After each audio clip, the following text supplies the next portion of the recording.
we are going to speak to Ofentse Setimo. So he is our reporter on the scene. He's left the scene because he witnessed a brutal stabbing. So we can't speak to him on the ground, but we do have him on the phone. And just to recap, investigators found more than 100 spent AK-47 cartridges at that tavern in Orlando in Soweto. And the police minister, Bheki Cele, was on the ground today. Ofentse, if you can hear me, can we start with what happened most recently? And hopefully you're okay. Just tell us what you saw, apparently in close proximity to that tavern today. Yes, thank you very much, Francis, and a good evening to your viewers. Well, basically what we saw, we were busy setting up to interview one of the ladies that was apparently at the tavern when the shooting happened after midnight on Sunday. And while we were busy setting up there, one of the guys were with this lady, and they were sort of conversant with her to say that, are you sure you want to do this? As your face will be shown all over the television. In fact, they were jokingly saying that, you're going to be famous and everything. Out of nowhere came this guy with a knife, and he stabbed one of the guys that was actually joking with the lady we were about to interview.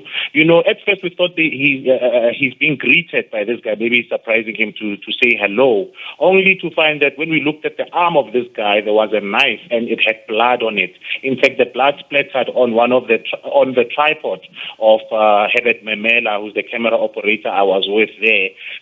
So immediately after that, we just had to move away from the incident itself. In fact, the community came to sort of try and separate the two males that were actually fighting each other, especially after the knife was disarmed from the guy who actually creeped up on the guy and stabbed him, So it is a reflection of the level of criminality there in Nomzamo Park. This was in broad daylight. There were so many cameras. It wasn't just SABC cameras. I believe there were international media also on the ground, and everyone was able to actually film that particular incident as it transpired, And when we spoke to the community members, they were like, you're always reading about these things in the newspapers. You guys are always reporting about it after the fact. We are glad that today you got to witness it firsthand to see what we are living with on a daily basis. And as you guys rightfully mentioned in the intro, the place has been without electricity for 4 years now, making the residents quite vulnerable. They were even saying that, they don't even feel safe inside their shacks, because sometimes gunshots would go off and they have to go under their beds, to get refuge from bullets which might ricochet and go through their shacks and harm them. So that's the type of a life that they are living there at Nomzamo Park. Ofentse, sure, incredible. So, like you said, it was in broad daylight. The cameras were rolling. Were there police on scene close to where there was this horror overnight on the weekend? And that's the unfortunate part, because this is hours after Police Minister Bheki Cele assured the community that there would be a deployment of police in the area. There was not even a single van that we could see in close proximity. It wasn't there. There were no vans patrolling. There were no officers maybe on the ground interacting with the communities. There was zero, zilch. We didn't see any of the police officers, hoping that maybe before dark, there would be a deployment that could ensure some level of safety for the people that are actually frustrated by the levels of violent crime that's transpiring in Nomzamo Park in Orlando East. Yeah, that was one of the promises from the police minister. Just tell us more on how did the community in Nomzamo informal settlement react to what Minister Bheki Cele was saying today? Well, they are quite hopeful that, the deployment of police can bring some level of safety. As I mentioned earlier, that they don't even feel safe inside their homes. Some are living, it's a mixture. Nomzamo Park is a mixture of informal settlements and RDP houses, So they were saying that the criminality there leaves them with to their own devices, as police are also scared of actually entering the place.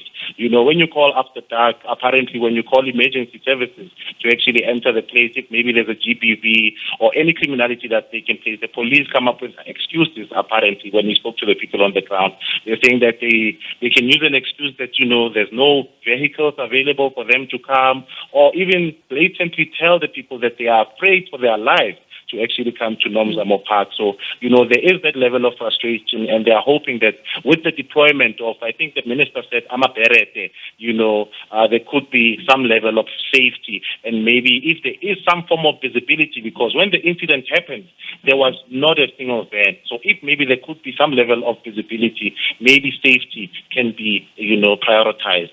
Ofentse, we'll let you go very shortly. You've just witnessed a crime, but there's no clear understanding of what the motive was. The police minister said there were so many cartridges on the ground they would have had to reload.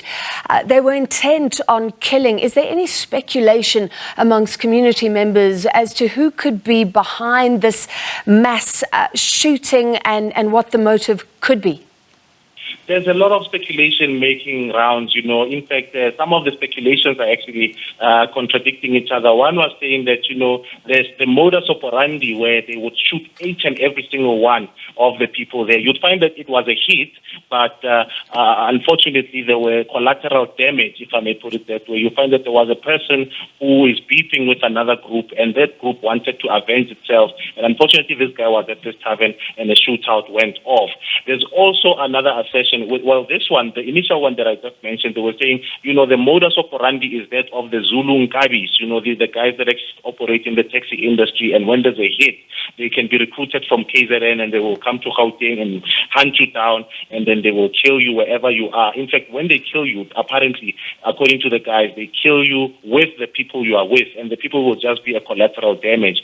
Another speculation was that, there is a lot of Basotho national gangs. In fact, adjacent to that place that we were in, Nomzamo, there is a place called Maseru, which is predominantly inhabited by Basotho nationals. So they were saying these guys, they call them the Marashia gang, who actually prioritize cable theft. They actually steal cables in the area, and they were saying that it could be one of them, as they were saying that they are embroiled in a tribalism with the residents of Nomzamo, who are predominantly Zulu and Xhosas. So there are those two narratives actually making rounds, but it's not yet clear as to which one is the truthful one. We're still awaiting the police to actually, give us some sort of direction as to what exactly transpired. Thank you very much. SABC reporter Ofentse Setimo.